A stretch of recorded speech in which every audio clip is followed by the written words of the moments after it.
Good morning, good afternoon, and good evening to everyone that is joining us today. My name is Corinne Young, and I am the Associate Director of Programme Sales here at Oxford Said, with a focus on our on-campus leadership and change programmes. It's wonderful to have you with us for today's masterclass. In just a moment, we'll be joined by Athol Williams, Lecturer in Management and Academic Director here at Oxford Said. Our goal for the next hour with you is to create a dynamic and valuable learning experience. I encourage you to participate fully today. Please introduce yourself in the chat and let us know where you're dialing in from today. And do please feel free to share comments throughout today's webinar. And as we move through the session, feel free to submit your questions directly for Athol in the Q&A section. We've set aside time at the end to answer these directly with you. And should we not get around to all of the questions, then we will follow up with you post-webinar. But do also take this opportunity to reflect on your own leadership experiences today and consider how you can apply today's insights back into your own context with your current challenges and opportunities.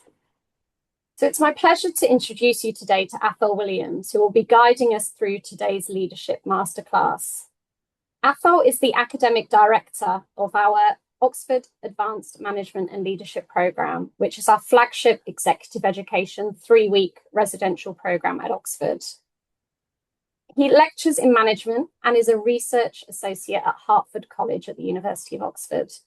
Athol's teaching focuses on developing the successful leaders that the world needs, drawing upon 2 decades of professional experience across industries and geographies. Athol crafts and delivers impactful leadership programs to help executives and students build their strategic, ethical, and self-leadership capabilities. So with that, it's a pleasure to hand you over and introduce you to Athol today to begin today's session. Athol. Thank you so much, Corinne, and hello to everyone. Really wonderful to be with you. I will start by showing you what my argument is. So this is the argument I'm making in the short time we've got together. Firstly, I'm going to argue that the most compelling response to the requirements of reimagined capitalism is a responsibility-based stakeholder capitalism. And if you haven't come across any of those terms, don't worry, I'll get into it. But I'm suggesting what we need to effectively respond to the demands for a reimagined capitalism is this new form of capitalism, which I'm calling responsibility-based stakeholder capitalism. The second argument I'm going to make, given the first one, is that this new form of capitalism requires a robust conception of corporate responsibility, which then forms the cornerstone of a model of successful and impactful leadership, which I think is what we need. So I'm going to make this argument first around this new form of capitalism, and then say, given that form of capitalism that we expect to be coming, what does this mean for us as leaders? What does it mean in terms of how we lead and how we develop leaders, what's required of impactful and successful leaders? So that's the plan. So reimagining capitalism. For the last few decades, but really accelerating in the last few years, economists, management scholars, activists have been reimagining what capitalism is. Here are a few examples. Rebecca Henderson from Harvard writing Reimagining Capitalism, Colin Meyer here at Oxford with his book, Capitalism and Crises, How to Fix Them. So the idea that we're needing to reimagine this economic and social system called capitalism has been brewing, and the calls are getting louder for not the scrapping of capitalism, although there are arguments around that, but certainly a reimagining, a rethinking, a tweaking, and adapting of what capitalism is. But why? Right? Why are we wanting to reimagine capitalism? As you will know, as an economic system, capitalism has been generated tremendous value across the world. We can look at that in terms of GDP per capita having grown around the world. We can look at it in terms of numbers of people out of poverty. So we can certainly make the argument that capitalism has been a good innovation, good for humanity. But at the same time, capitalism, we know, has produced significant negative externalities, imbalances across the world and economies, and risks that markets seem unable to correct. Examples like rising inequality, environmental climate pressures, social harms and power imbalances, erosion of trust in business, etc. So this explains why so many have been thinking about reimagining capitalism. If the system isn't delivering what we wanted to deliver, of course it makes sense for us to rethink it. So what's been the outcome of this reimagining process?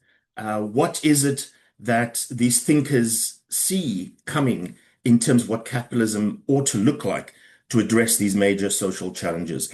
And really, I've synthesized it quite simply here as three broad elements of their arguments that I've just presented here. Obviously, this is very nuanced, far more complex.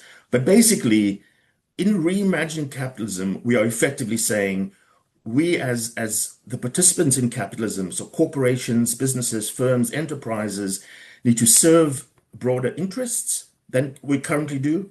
So the need for companies to look beyond shareholders to the interests of all those with an interest and are impacted by business, right? And we'd be familiar with this. This has been a call for many years. But certainly in rethinking capitalism, the idea is there that we need to serve broader interests than we historically have. The second emergence from reimagining capitalism is that businesses ought to operate with a wider set of considerations. So not only must we look at different parties in terms of their broader interests, but also what those considerations are. So it's not just their economic interests, but also considerations of well-being, socioeconomic stability, fairness, fabric of society, etc. And the third emergent idea from this reimagining of capitalism is that businesses ought to operate with longer time horizons. So overcoming the short-termism, which is very prevalent, to consider long-term impacts of what business, the impacts business has in operations. So three broad ideas, none of them radically new, but certainly this whole process of rethinking capitalism has brought us to the point of putting fine points on these three, of having to serve broader interests, operate with wider set of considerations, and operate with longer time horizons. So given that what the thinkers have said, how has business responded? And my summary is that business has responded in three ways. Firstly, business has said, well, responded with what I'm calling enlightened self-interest.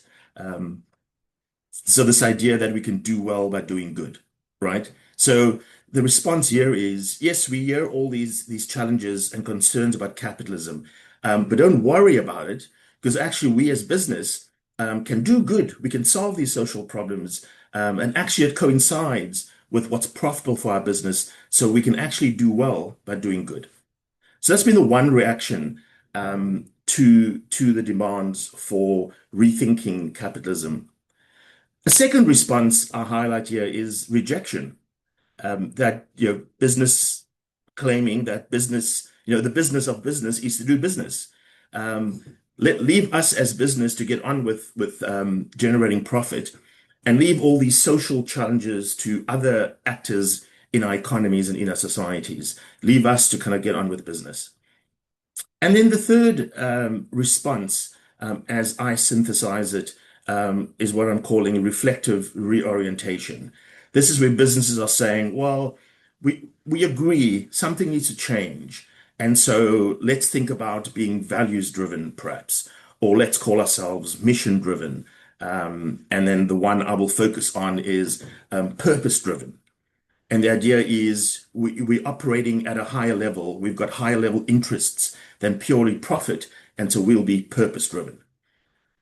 So let's look closer at these three responses from business. Let's look at the enlightened self-interest response, the do well by doing good. A real what's really good about it is that it aligns business interests with social interests, right? It says we will operate our business and in a way that also advances social interests. The problem with this is that it's only done when there's a business case for doing this, right? So if there's no business case, if there's a social need that a business cannot address profitably, it will ignore that social need, right? So we get inaction when there's no business case for any of these social interests. So when business and society interests align, this is fantastic. But when there's a social need that business cannot profitably meet, we get business inaction. So that's one problem with this being the way to respond to the needs identified by the reimagining of capitalism. Secondly, rejection. So the business of business is doing business, right? A benefit of this is focus, right? Business gets to focus on maximizing profit. There's certainly value in that. Leave the other agents to address the social needs, as I said. But the downside of this approach is we end up where we are now, right? In many ways, we find ourselves in the situation where business isn't trusted, where capitalism is being eroded because we've operated with this mindset. And this view even rejects the enlightened self-interest view. One strong proponent of this view, as you might know, is Milton Friedman, the Nobel economist, Milton Friedman. And Friedman famously said, the only social responsibility of business is to maximize profits, right? And what's interesting about this, Friedman is acknowledging this idea of responsibility and social responsibility, but he's saying it only exists to maximize profit. He goes further to say that the responsibility is to conduct the business, and he's saying the responsibility on managers' behalf is to conduct the business in accordance with shareholders' desires, which generally will be to make as much money as possible. So in many ways, Friedman represents this rejection of the idea that business ought to address these broader social problems we see. Friedman would say this reimagining of capitalism is nonsense. We should leave business to just focus on what they ought to do around maximizing profit and others to sort out the social problems. How about the third area, this idea of reflective reorientation, right? We are purpose-driven.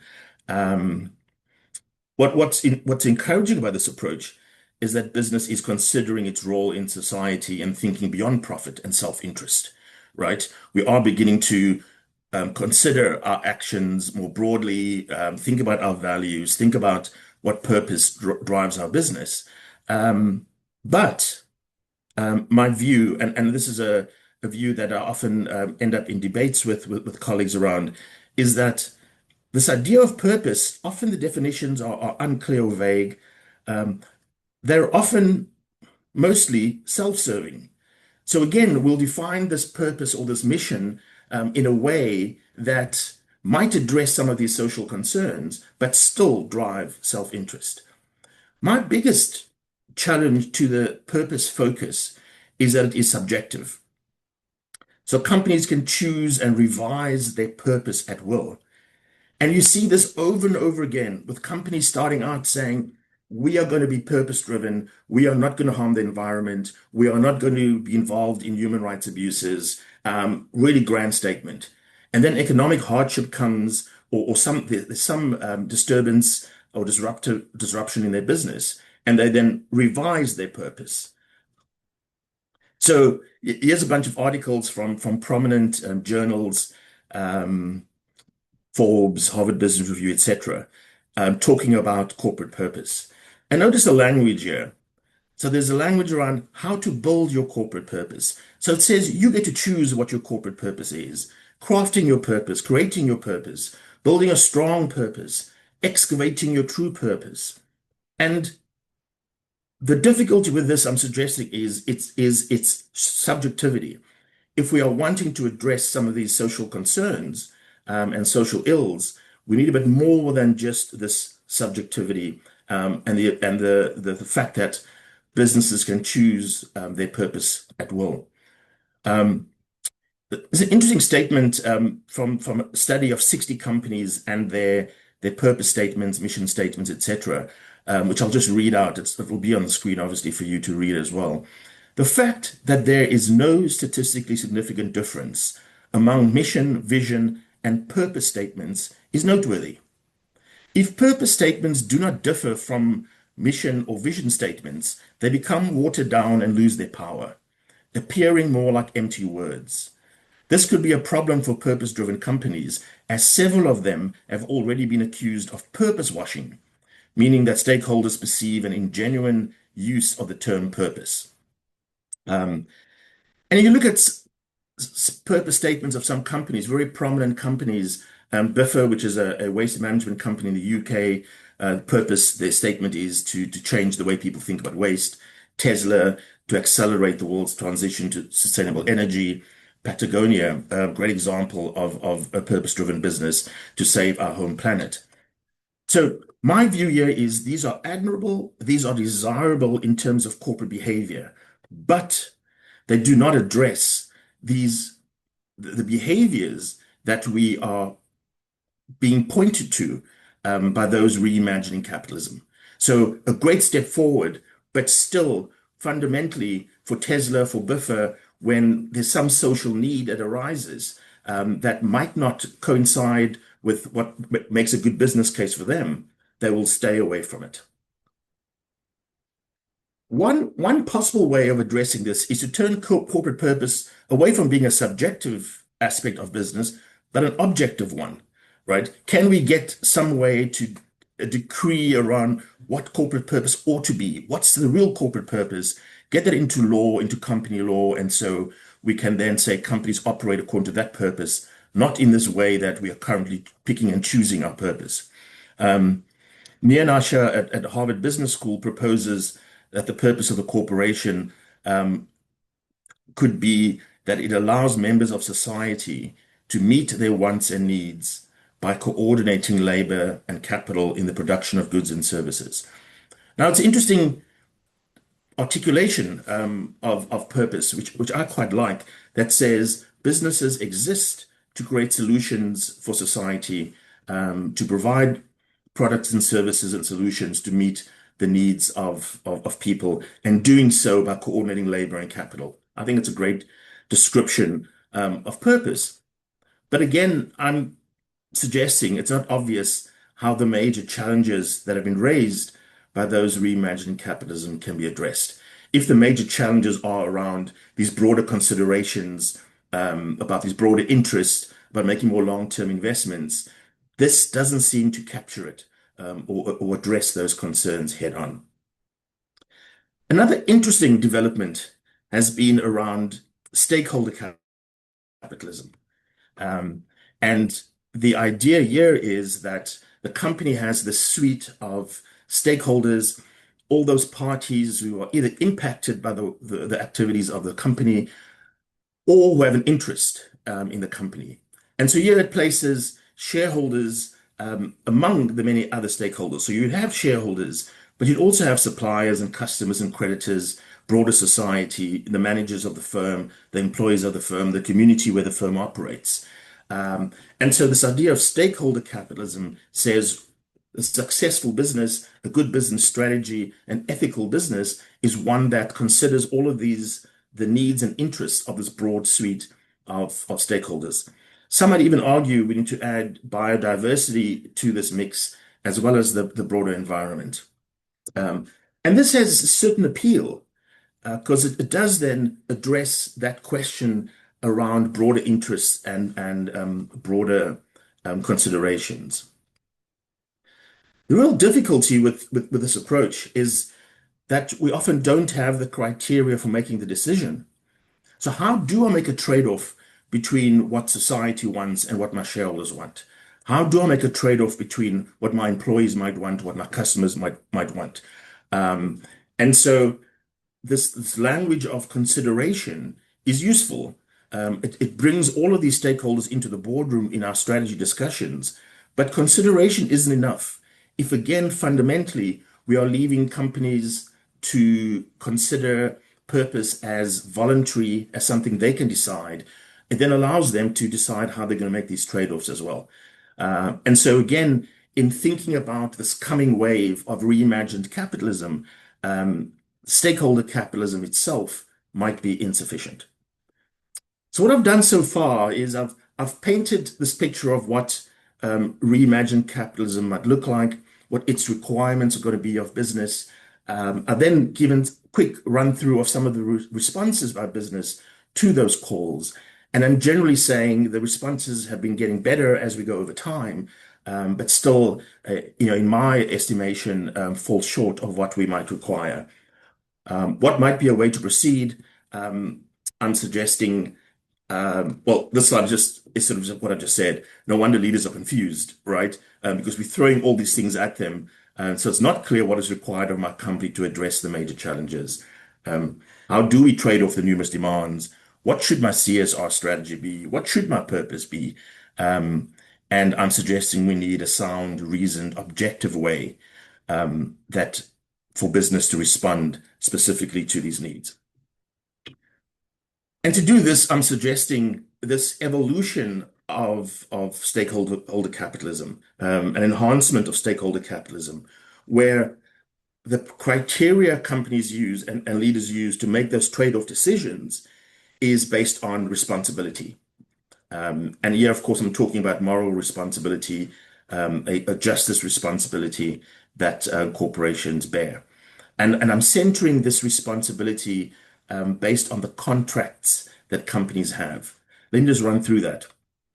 So what I'm suggesting is step one is for a company to group its stakeholders according to the nature of the contract the company has with them. So rather than take this full suite of stakeholders and say, I've got to consider all of them and trade off all of their different needs, I'm suggesting we group stakeholders around the nature of the contract we have with them. We could say very broadly, there are two types of contracts a company will have with that broad suite of stakeholders. There'll be an economic contract or a social contract, right? The idea of social contract is that it's not something that's written on paper, but it's built into and grounded in relationship. It's grounded in ideas of respect. It's grounded in ideas of reciprocity.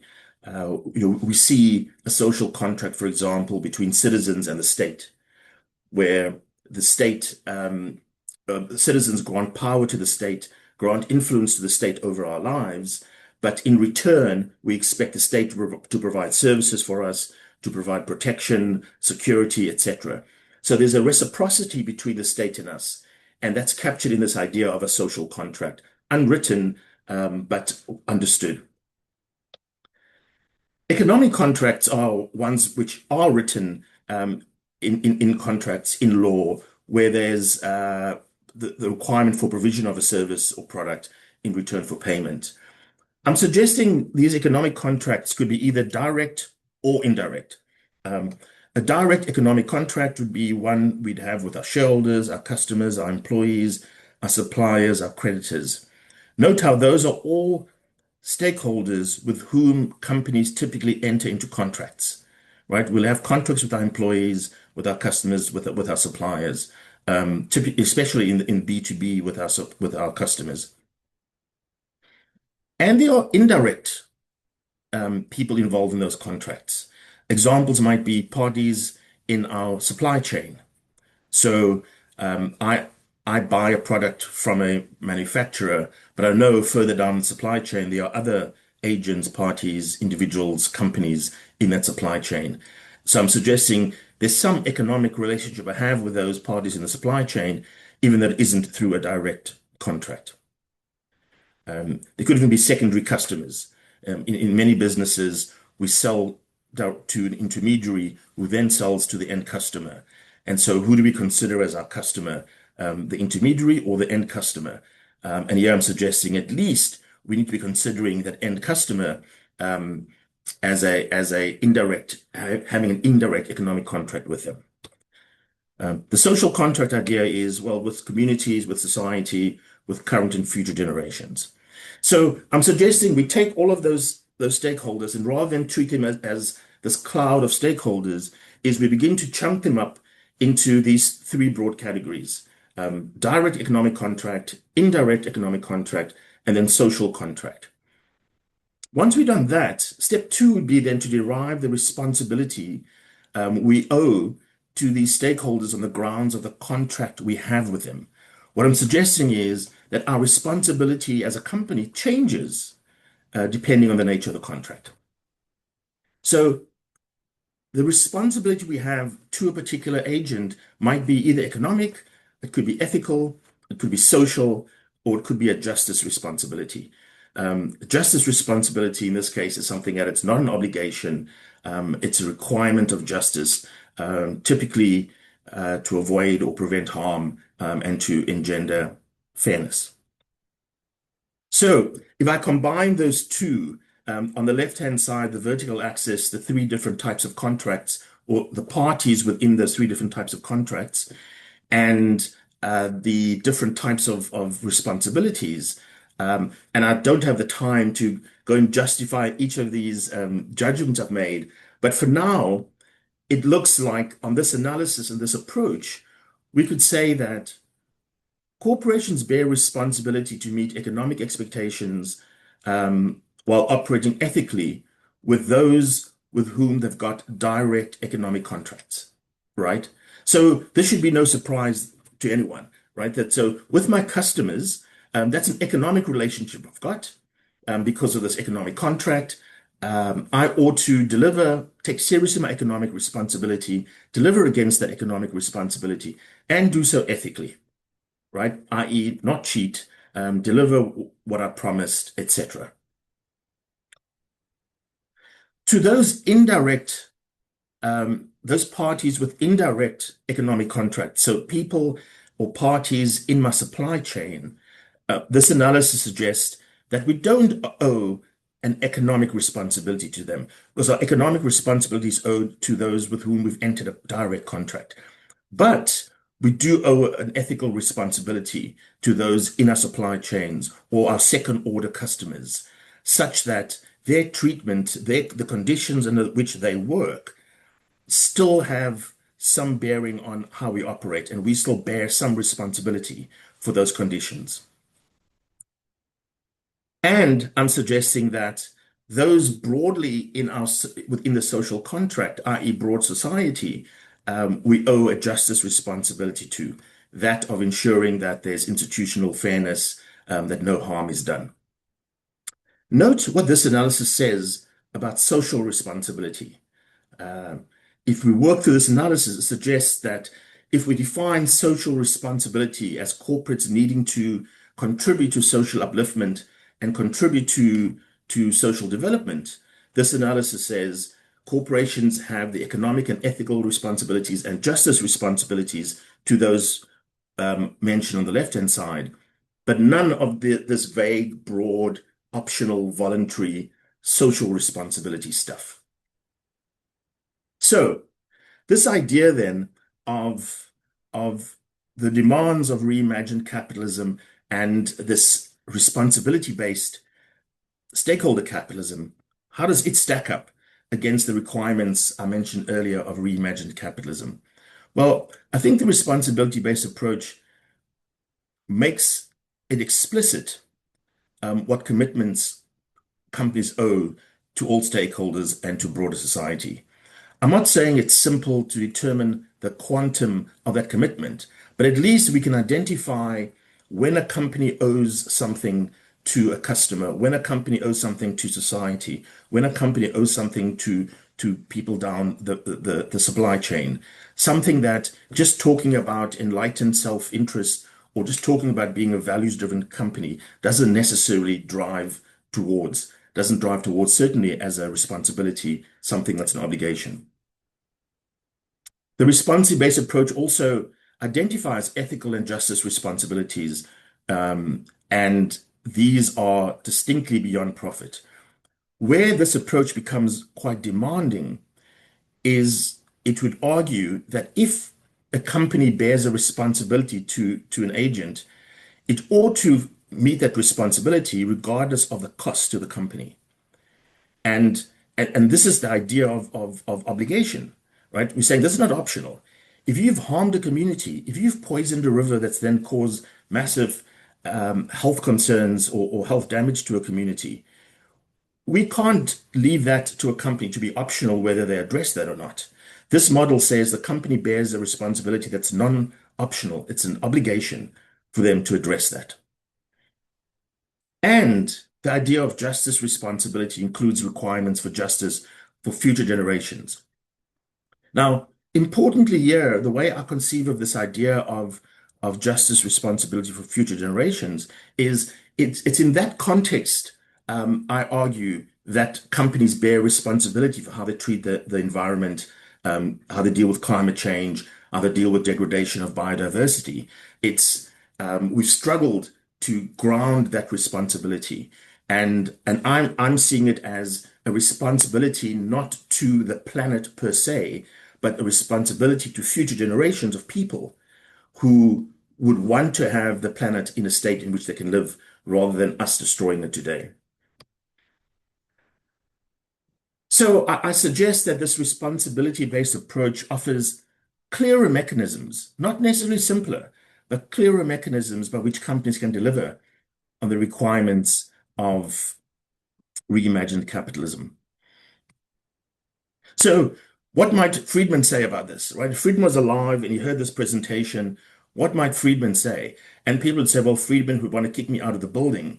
But I think not. I think Friedman might scratch his head a bit, because what's interesting about this article that Friedman wrote in 1970, which I mentioned before, he also makes this statement, which often we don't focus on in thinking about capitalism. Friedman says, yes, maximize profit, but while conforming to the basic rules of the society, both those embodied in law and embodied in ethical custom. Friedman here is at least opening the door to say, I'm not talking about unfettered capitalism. He's not endorsing the idea that companies can maximize profit at any cost. He's saying, yes, maximize profit, as I am saying, but accepting that there are rules of society, there are laws, there are ethical customs. And effectively what I'm doing is giving some detail around what those might be, that Friedman himself might endorse, not in the detail, but the concept thereof. So if I've convinced you that this responsibility-based stakeholder capitalism might be a way for us to continue with capitalism into the future, it addresses the concerns around the social challenges, the social ills capitalism causes. It responds constructively to the requirements of the reimagined capitalism thinking. If I've convinced you of that, then we might say, well, okay, that's this new world of capitalism. What does it mean for me then as a leader? And what I'm suggesting is that this model of this impactful leader the world needs, this leader that's going to carry us through the future successfully, needs to be anchored in this idea of responsibility, as I've just discussed, right? So as a leader, I start my thinking about my role with the question of whether my company is meeting our responsibilities according to this approach I've just described. A responsible company then becomes a company that is meeting its responsibilities. A responsible leader then is one that is leading their company in order to meet their responsibilities. So this impactful leader starts with this idea, the cornerstone idea of responsibility. They then importantly build that into their strategy. So the expectations I've just described are deep and profound and challenging expectations. So we can't assign that to a side department to think about whether we meet our justice obligations, whether we owe anyone for historical injustices, whether we are involved in human rights abuses right now in our value chain. These need to come front and center in your strategy development process. So thinking about strategy and building in responsibility becomes a central aspect of leadership. I think then we get to some of the more broader, important, impactful leadership skills, but creating an enabling environment in your organization right? There's a lot of talk about inspirational leadership and adaptive leadership and authentic leadership. Fundamentally, a leader creates an environment that enables their employees to execute their strategy, enables them to live meaningful lives, enables them to flourish in their work, enables performance effectively. I think what's going to become a very important skill and competence for leaders going forward is the ability and the skill at influencing. Whether you're influencing within your business or externally, the ability to influence the regulatory environment, to influence your customers, influence your competitors, influence your board, both in terms of your strategy, but also conditions around the business that need to work for you to succeed. And then lastly, I'm suggesting that successful leaders are going to need aspects of wisdom. I think the world is becoming so complex, and it's going to become more complex as capitalism becomes reimagined. And so being clear on how you make decisions, what criteria you use to make decisions, how you factor in different complexities and challenges in making those decisions becomes a very important trait. So that's my imagination, my rethinking of 5 key aspects of leadership in response to reimagining capitalism. What might us as leaders need to develop? What about if this is what we do, what we show up with at work? How do we develop ourselves? So the leader, in order to serve the organizations going forward, I'm suggesting we need to be inspired. I think we are going to an environment that's so uncertain, so complex, that if you are not inspired, if you are not motivated to get up and keep going in your work, in your business, in your industry, it is going to become increasingly hard to sustain the energy, to sustain the ideas, to keep leading an organization successfully. And linked to the idea of being inspired is going to be resilience. Every researcher who looks at those who deliver peak performance will talk about resilience as a key aspect of their skill set. It's going to become increasingly important for us to be world aware, to know what's going on around the world beyond our business, beyond our industry, beyond our geography we're operating in.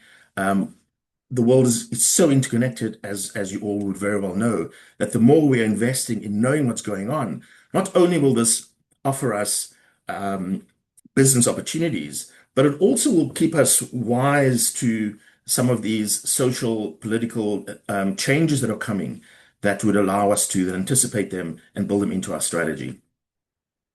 I think if we're going to run responsible businesses, we need to have ethical leaders. That's the most obvious statement I can make. And then, of course, we as individuals, as leaders, need to be strategic. Strategic in the way we craft our careers, strategic in the way we think about anticipating needs, anticipating objections, anticipating obstacles, but also strategic in identifying where value is. I think the key aspect of strategy for me is knowing how we make money, where we make money. And so as a leader, to be able to have clarity around that becomes very important and will continue to do so. Now, there's a wonderful way I've found to memorize all of this, is to, if you take the first letters of each of these words on either side, it spells the word wiser. And so I don't mean to trivialize this, but if we think of this as wiser leaders, it's an organizing way of remembering these different factors. There's nothing profound in any of these factors, but I've pulled them together in a way that I think focuses leadership and focuses business around responding to these challenges we are going to face more broadly. So just a last slide on this idea of this impactful leader the world needs, using this wiser summary. So the leader of the organization that's going to have impact the world needs is going to be wise, influential, strategy-focused, enabling, responsible, as we've just discussed. And the leader themselves, I'm suggesting, is world-aware, inspired, strategic, ethical, resilient. I think this this leader will need to be able to deliver results, right? And so I think in talking about justice and ethics, we need to take economic responsibility seriously. So it is about delivering results, but leading through complexity and uncertainty of this new coming socioeconomic order. Also able to contribute to defining business's role in the lives of stakeholders and society. We often think of ourselves as leaders as responding to society. But of course, we've got great influence to change, to influence how society is shaped. And so we can do that. We can begin doing that in a way that gets the best out of capitalism and gets rid of some of these aspects that are causing this distrust of the system.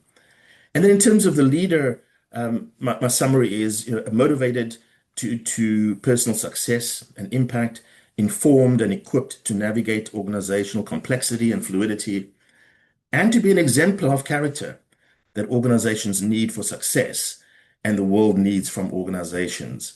And I see it, and hope you see that as well, this robustness and comprehensive look at business, because it's focus on strategy. And I've specifically drawn this with strategy at the forefront.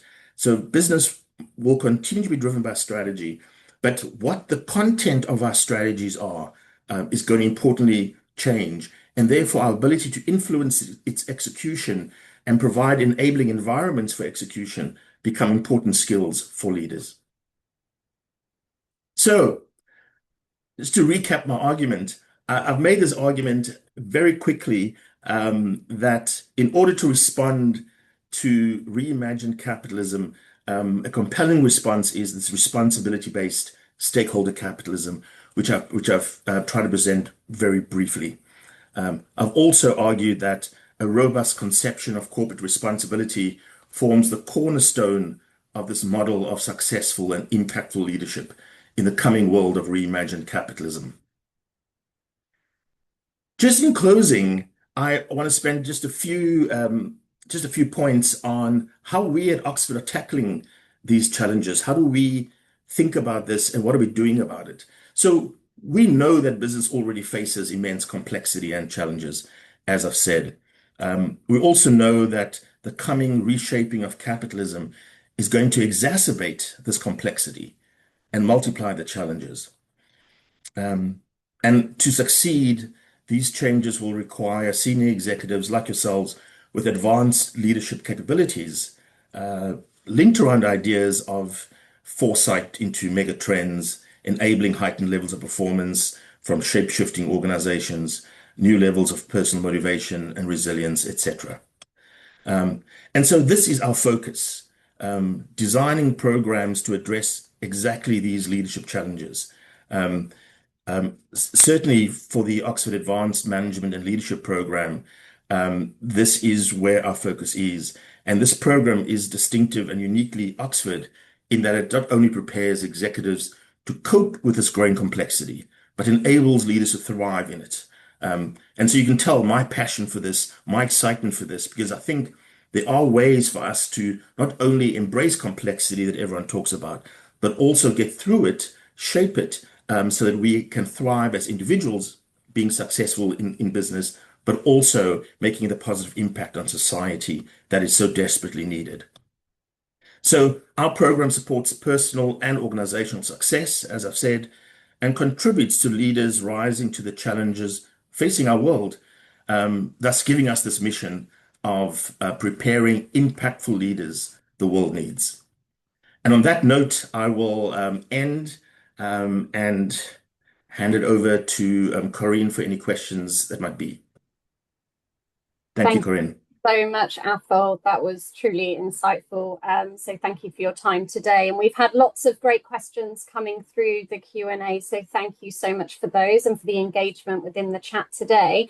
So Athol, what I've tried to do is group together some similar questions that we're getting through here today. So we had a few questions relating to businesses needing to balance those different considerations that we were touching on at the start of today's masterclass. One specifically around how you balance priorities beyond profit when businesses are facing financial pressures, especially when they're operating in emerging economies with weak governance and limited resources. Another around how you balance cultural developments with the pressure of achieving those annual business goals. And another around how the CEO of a company would balance that responsibility alongside the revenue pressures from the board. So there's a few Yeah, questions there, Athol, I can leave you with. yeah. Thanks, Corinne, for those, and thanks for those who shared those questions.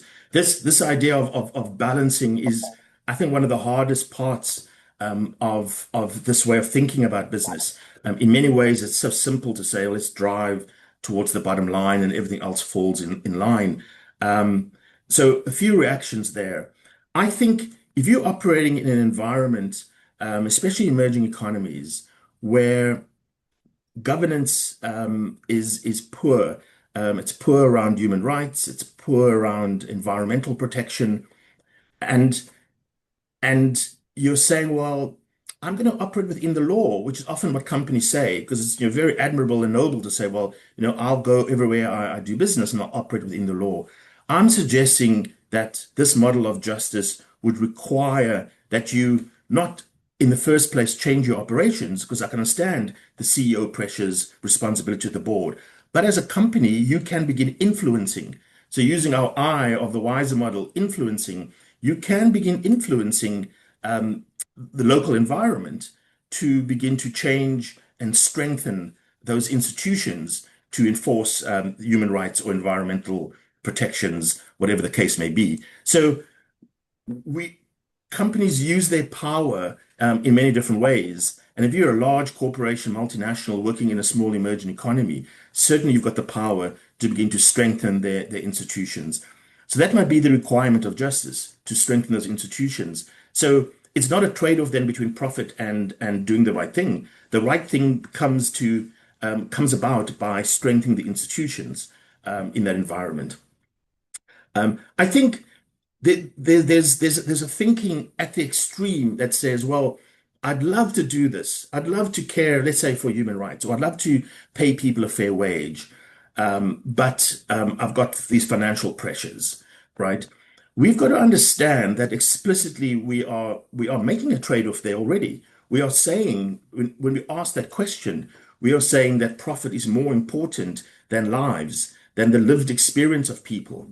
And this goes to the heart of this idea of the moral responsibility we bear with it for each other as individuals, but also the corporation as a group agent bears, right? So hence the importance of this idea of a social contract, which says, I, as a corporation, given how I use public resources, given the impact I have on society, given the power I bear responsibility to individuals. And so for me to cause them to die or suffer because I've got profit to make, I suggest you sort of really think about that. We operate in a world where companies going out of business is the worst possible thing in the world, right? I don't think it's the worst possible thing in the world. I think the worst possible thing in the world is when children are starving or people are dying from being poisoned. And so I think companies should go out of business if they cannot profitably create solutions. My colleague here at Oxford, Colin Mayer, talks about profit is justified when it's creating solutions. It's not justified when it's creating problems. So if you are struggling to make ends meet because you're wanting to create problems, I think the business should go out of business, frankly.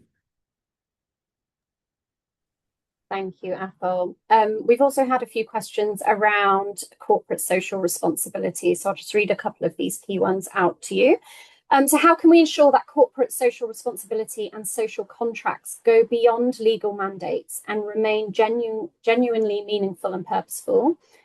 And ethical and social responsibilities often overlap, such as in areas like social inclusion and sustainable development. So how can we clearly distinguish between ethical and social responsibilities when analysing corporate actions? Interesting. And this is a difficulty of jargon again, right? I've tried to use specific language, but it's a space. The space of corporate social responsibilities is beset with different terms that it's often hard to know what we're talking about. I've tried to specify what responsibility is, meaning it's an obligation. Most CSR is not seen as an obligation. It's seen as discretionary, right? We will decide what to spend on. We will decide how much to spend on different things. I'm suggesting that the responsibility corporations bear to society is based not on the whim of the company, but based on where they genuinely have an obligation to society. So if you've got an obligation to remedy some harm you've caused, I think that's very straightforward in terms of what your obligation is to remedy that harm, regardless of the cost. But I do.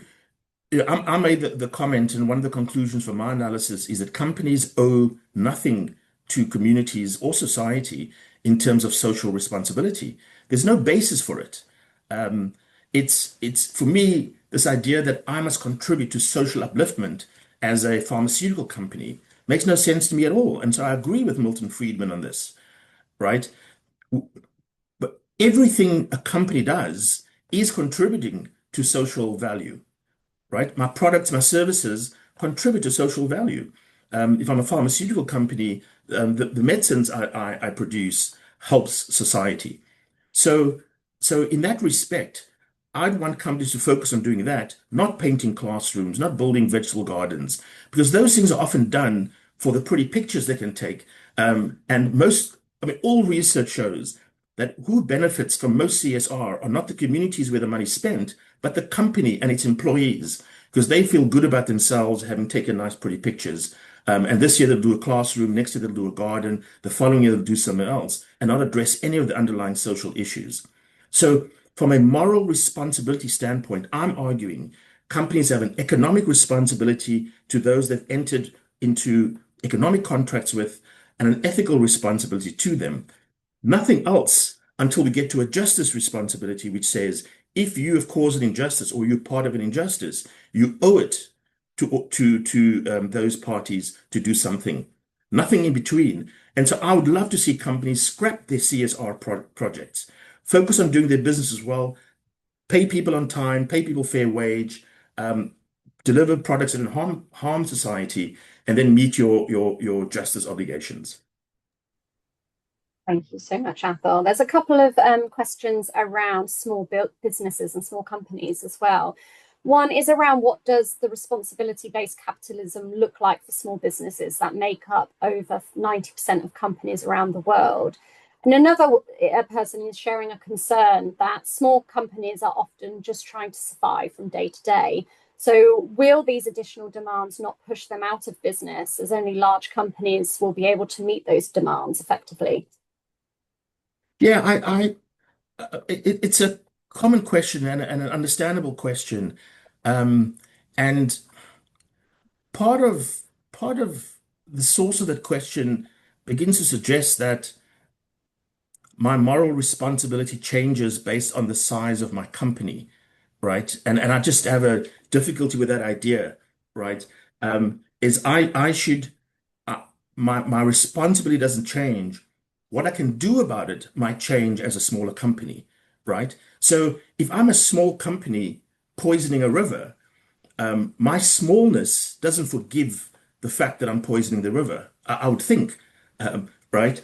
And so for me, it's less about the size, but it's linked to what your responsibilities are. So what I'm suggesting, as I did through this presentation, is the question isn't what's our CSR strategy? The question is what are our responsibilities, right? So I'm saying you've got a responsibility to your customers, your shareholders, etc. I'm then saying you've got a responsibility to treat them ethically. Start there. Then you've got a responsibility based on your social contract with broader society. So as a small company, it's often going to be you haven't got this long track record of having caused injustices, and you can't influence the institutional environment in which you operate. And so I think the responsibility on you is less than given your size, but not because of your size, it's because of your history or the impact you've had. If you're a large multinational that's been going for 200 years, you've had far more impact on the environment and society. And so your responsibilities are larger given your history, not just your size. And so I think our responsibilities don't change necessarily based on size, but based on the impact we've had and what we owe to whom. Thank you so much, Athol. As we're coming to the end, I think we'll leave it with one more question from Candice. So, given the slow pace of change, what have you found to be the biggest catalyst for companies to adopt stewardship and rethink their ownership and management structure? That's a great question. My simple answer is the biggest catalyst has been conviction. The conviction of leaders, conviction of boards, conviction of investors to really want to bring about the change that's required. My observation is that most of us start out with good intentions, and then as things get harder, we wane in our commitment to being really purpose-driven or being really good stewards. The example of Patagonia, which is a great example where they, even to the extent of making losses on products, stay true to their mission of not harming the planet. Now, for me, that's the kind of thinking we need. This thinking that says, I, as business, am not separate from society. I'm within society. I'm part of society. I've got no license or right to cause damage to anyone. And so when I have a conviction to say I'm going to operate in a way that respects women, that respects people's human rights, I'm going to pay people fairly, without without without negotiation, right? I'm going to be that clear in my conviction. I think that's when we begin to see the change that's needed. The moment we say, I'll do good as long as it allows me to do well, right? I think that's where we get into trouble because then companies change their purpose up and down, they change their values up and down that suits their self-interest. And I think that's what's caused this distrust of corporations and this distrust of capitalism. I think when we as leaders say, I'm going to run a profitable, responsible business because I believe it's the right thing to do, human to human, I think we begin to see change. Thank you so much, Athol. And thank you to everyone for your thoughtful questions and participation throughout today's masterclass. It's been great to see such a diverse audience joining us from all across the world. And we'll need to wrap up the Q&A at this point, but please feel free to reach out to any of us if you have any additional questions or would like to continue that conversation. And as you consider your next steps, I'd like to highlight our in-person leadership programs. Further information can be found on our webpage via the QR code, which hopefully is on your screen right now. And as mentioned, Athol is the academic director of our flagship Advanced Management and Leadership program, which we've touched upon throughout today's masterclass.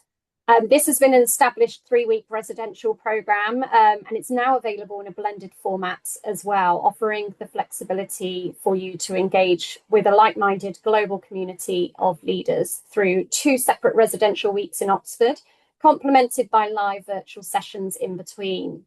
And should you wish to learn more, please do reach out and connect with myself or my colleagues, and the details you'll see on your screen now. And in the coming week, you will receive an email with the recording from today's webinar so that you can reflect and go back to some of the key points from Athol, along with details for booking a one-to-one consultation call with Patricia, who you will see on the screen here. Patricia manages the recruitment for our Advanced Management and Leadership program and should be more than happy to guide you through the process and answer any more program-specific questions for you.